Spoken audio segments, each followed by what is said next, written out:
De ahora en adelante, mamá, tus cheques de jubilación van a mi cuenta. Solo necesitas un lugar para esperar el final. Lo dijo mientras deslizaba el dedo por la pantalla de su celular, como si esas palabras fueran tan comunes como hablar del clima. El aire se escapó de la habitación antes de que pudiera volver a respirar. La cuchara que sostenía se me resbaló de los dedos y chocó contra el azulejo un sonido más afilado que el cristal roto. Sofía ni siquiera levantó la vista de su taza. Removió su café tranquila y precisa, como si mi vida no acabara de ser reescrita en una sola frase. Mantuve la mirada fija en el guiso que burbujeaba en la estufa. El aroma a tomillo llenaba el aire, pero ya no podía saborear nada. Adrián dejó su celular en la mesa con un suspiro como cuando era niño y no quería hacer la tarea. Es por tu bien, añadió con un tono suave pero definitivo. Nosotros nos encargaremos de todo de ahora en adelante. Encargarse. Antes esa palabra significaba otra cosa. Cuando su padre vivía, esas palabras eran una promesa, no una orden. Asentí una vez, apoyando las manos en la encimera para estabilizarme. De repente la casa se sentía más pequeña, como si todo el aire se hubiera doblado por la mitad. Afuera el viento cálido de Querétaro rozaba la ventana de la cocina constante e indiferente. Sofía levantó la vista con una sonrisa educada distante. No te preocupes, Isabel, así es más fácil. Más fácil para quien tomé el cucharón y serví el guiso en 3 platos, con movimientos lentos y precisos. Adrián comió rápido, revisando su celular entre bocado y bocado. Sofía alabó el sazón, ya hablando de la visita al banco mañana. Cuando terminaron, recogí la mesa. Los platos sonaron suavemente en el fregadero. La puerta de su recámara se cerró arriba y la casa quedó en silencio. Me quedé en la cocina, mirando los platos vacíos, la vida que había construido y que de alguna manera perdí dentro de estas mismas 4 paredes. Apagué la luz, me senté a la mesa y esperé el próximo sonido que viniera de ellos. La casa se sentía extraña, en pequeños detalles intencionales. La mecedora vieja, donde Javier solía leer el periódico Desaparecida. La llevaron a la calle sin decir una palabra. La pared donde colgaba nuestra foto de bodas ahora tenía un espejo que no encajaba del todo en el marco. Sofía se había apoderado de la lista del mercado. Ya no tienes que preocuparte por eso, dijo con dulzura, como si la preocupación tuviera fecha de caducidad. Los vi llenar la despensa con cosas que no reconocía. Comida congelada, leche de almendra, ni clavo, ni canela, nada cálido. Adrián caminaba por el pasillo como si fuera el dueño. Su voz más alta, ahora sus instrucciones más cortantes. Solo tenía 36 años, pero se movía por mi casa como un casero mostrando un departamento en renta. Deja que Sofía se encargue de las cuentas. Así es más fácil, repetía. Una mañana, Sofía deslizó un montón de papeles hacia mí. El banco necesita esto. Solo es para simplificar, dijo señalando dónde debía firmar. Estuve a punto de firmar. Por costumbre, tal vez. Por confianza, quizá. Pero algo me hizo mirar más de cerca. Levanté la vista hacia Sofía, que sonrió sin parpadear. Solo queremos ayudar, dijo. No dije nada. Dejé el bolígrafo y doblé el papel por la mitad, lento y prolijo. Lo revisaré después. No insistió. Eso me dijo más que su sonrisa. Esa noche me paré frente a la despensa y miré un frasco de clavo a medio usar. La etiqueta estaba desvaída, la tapa floja. Recordé cuando cocinaba por puro gusto. Ahora apenas podía saborear algo. Esa noche abrí el cajón del pasillo donde guardaba las llaves de repuesto y no encontré nada. Los papeles estaban escondidos entre cuentas sin pagar doblados con cuidado, como si pertenecieran ahí. Me senté a la mesa, leyendo cada línea, hasta que mis manos dejaron de temblar. Las firmas eran claras ahora la mía y la de Adrián, excepto que la mía no era real. La letra se parecía, pero no lo suficiente. Un desconocido podría no haberlo notado. Una madre sí. Por un largo rato, solo me quedé ahí, con el tic-tac del reloj de la cocina lo suficientemente fuerte como para llenar el silencio. Podría haberlos enfrentado, exigir una explicación, gritar sus nombres por el pasillo. Pero gritar solo probaría lo que ellos ya creían, que era vieja y emocional, que no debía tomarme en serio. Así que me quedé callada.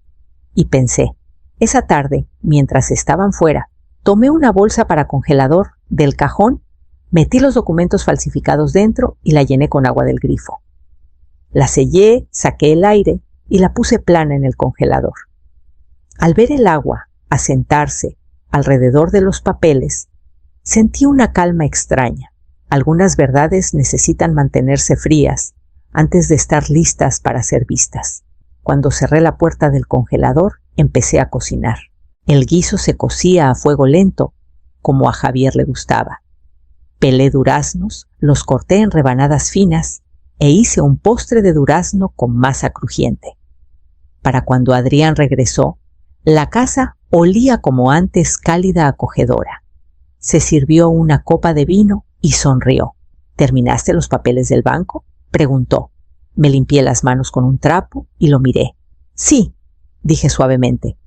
Besó a Sofía en la mejilla y se fue a la sala. Observé el hielo formándose alrededor de las páginas a través de la tenue luz del congelador sólido y perfecto. Esa noche, la casa estaba en calma otra vez. Una calma que no se siente vacía, solo en espera. Ya estaba en la mesa cuando él bajó las escaleras descalzo, frotándose los ojos aún llenos de sueño. La mañana era suave, tranquila. Había preparado el café fuerte como lo tomaba Javier y dejé la ventana de la cocina entreabierta para que entrara la brisa cálida de Guanajuato. Adrián murmuró algo sobre crema batida mientras abría el refrigerador. Entonces llegó el sonido. No un golpe, no una maldición, un grito, agudo, cortante, aterrado.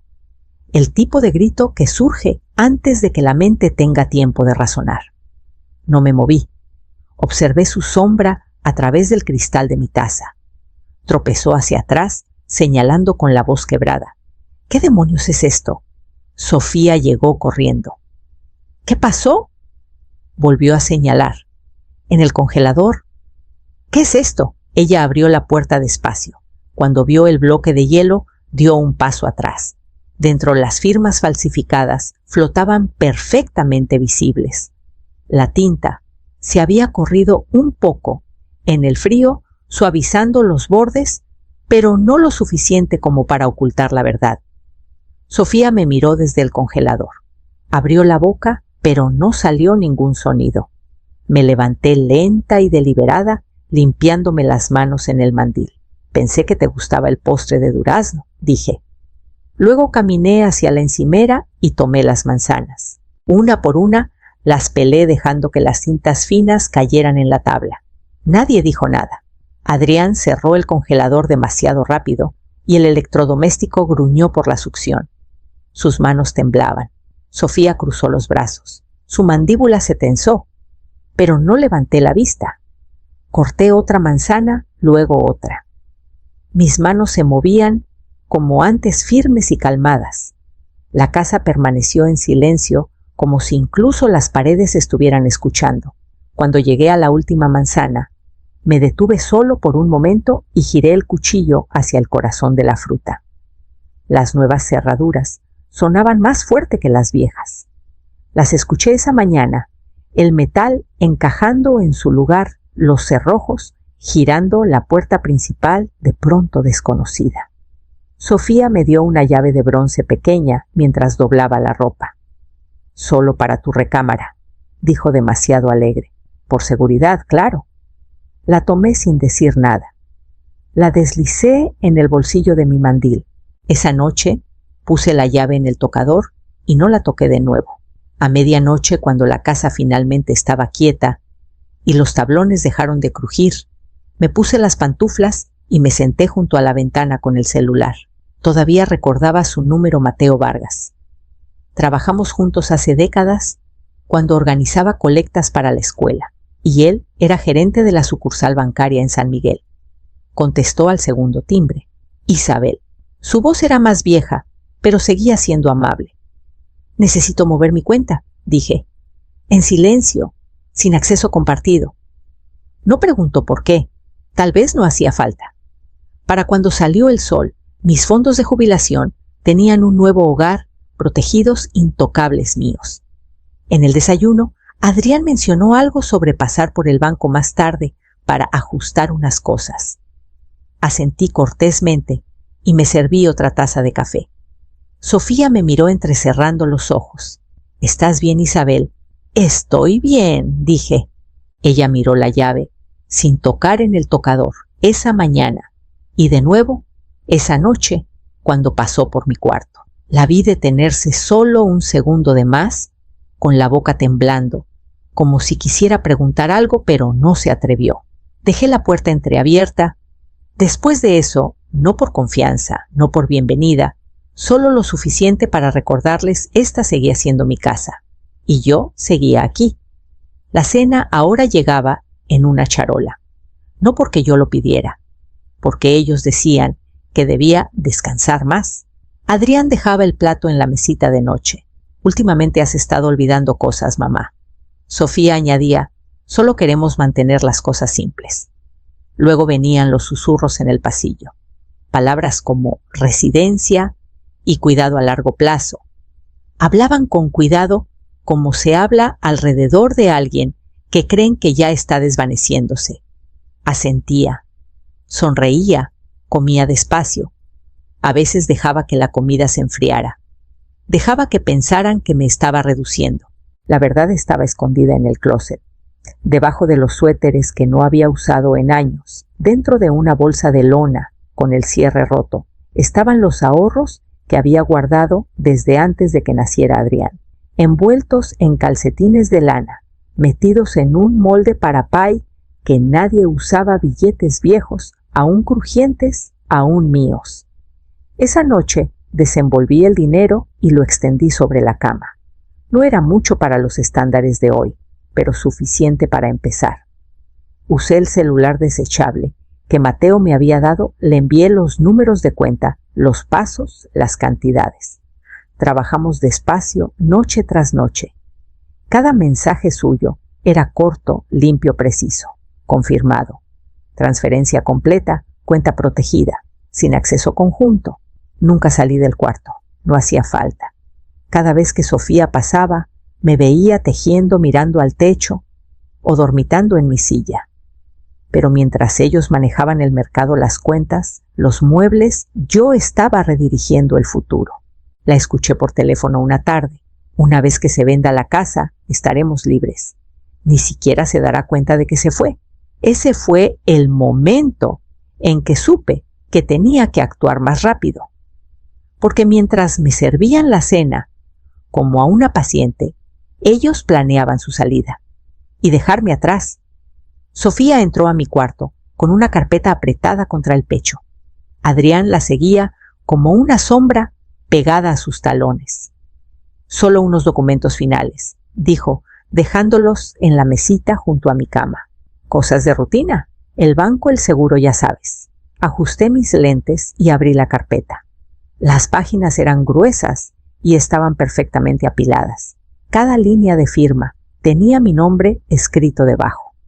Adrián carraspeó. «Esto hará las cosas más fáciles para todos, mamá».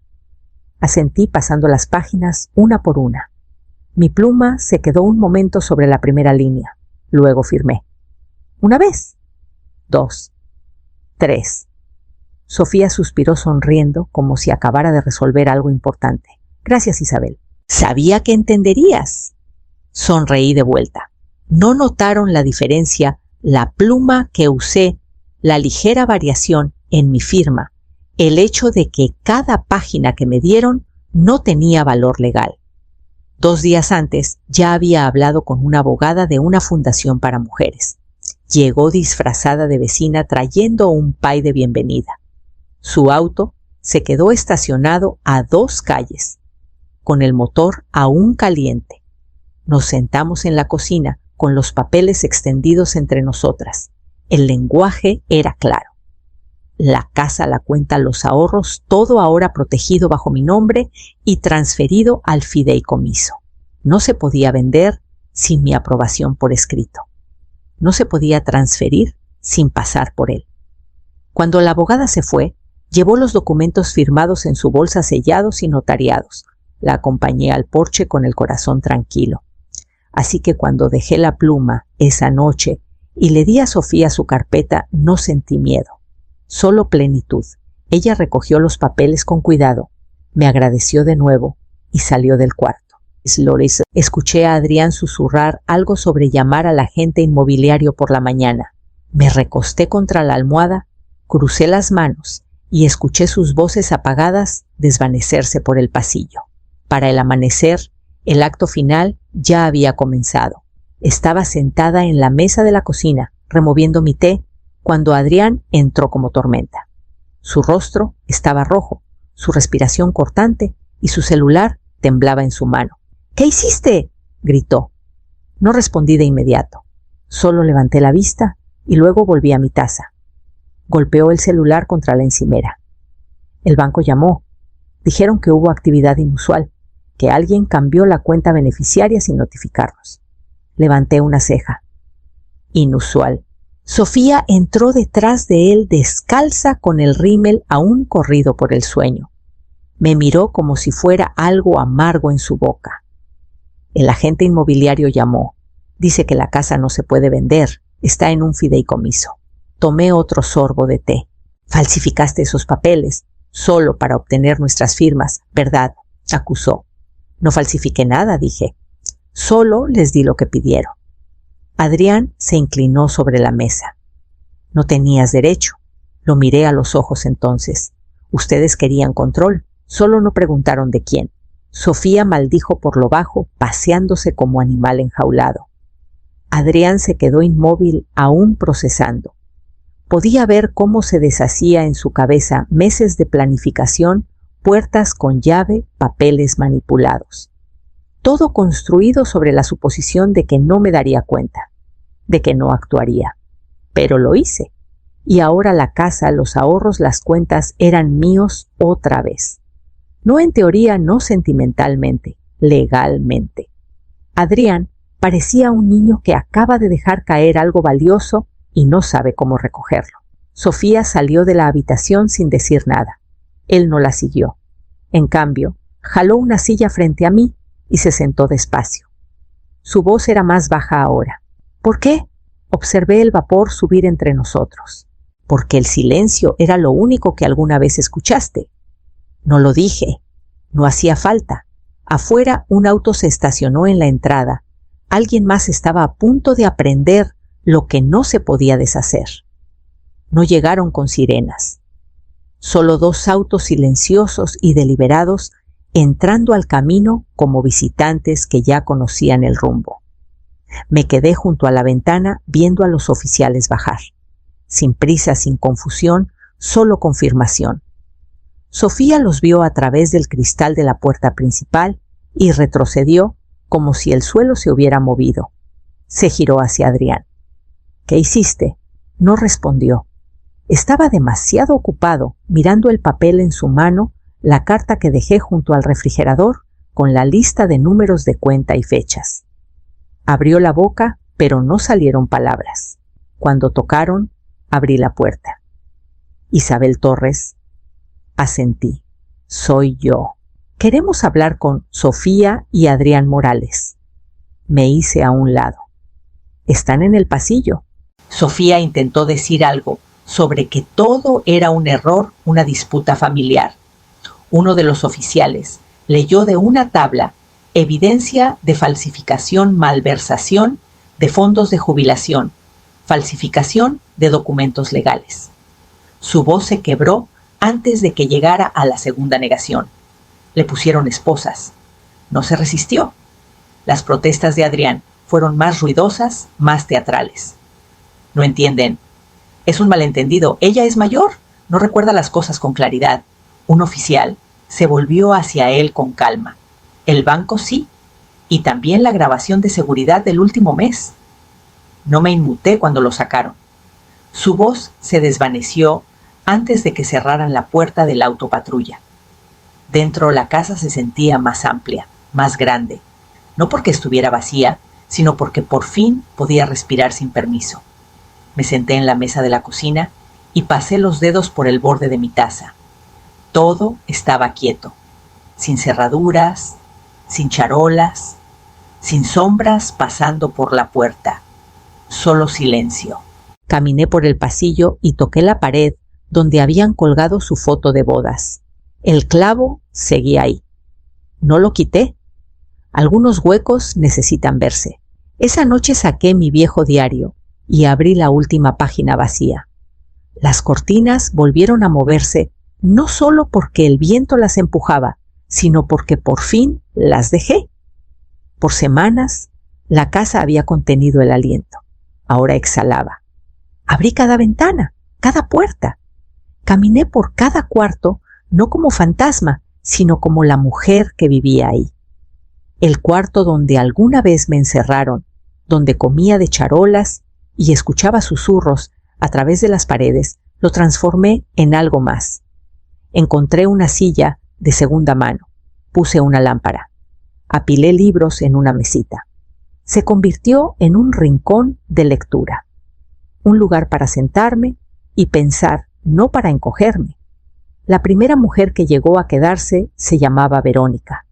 Su hijo la había echado después de que su nombre desapareció del contrato de renta. Se sentó en silencio en mi mesa la primera noche, insegura de hablar o comer. Le pasé un plato de sopa y no dije nada. A veces el silencio es la bienvenida más generosa. Otras llegaron con el tiempo. No muchas, solo las suficientes. Una tenía moretones que no explicó. Otra dejó todas sus pertenencias en una bolsa de plástico detrás de una gasolinera. Cada mujer cargaba su propio peso y lo dejaba pedazo a pedazo en los rincones tranquilos de mi hogar. Mantuve el refrigerador lleno. Dejé una llave de repuesto junto al buzón para las que llegaban tarde. Una vez a la semana, mi abogada venía y ayudaba a las mujeres a llenar papeles. Órdenes de protección, restitución de nombres, apelaciones al seguro social. No les conté todo lo que había pasado aquí. No hacía falta. Cuando alguien preguntaba, solo decía, a veces una puerta cerrada lleva a un campo más amplio. Ellas entendían.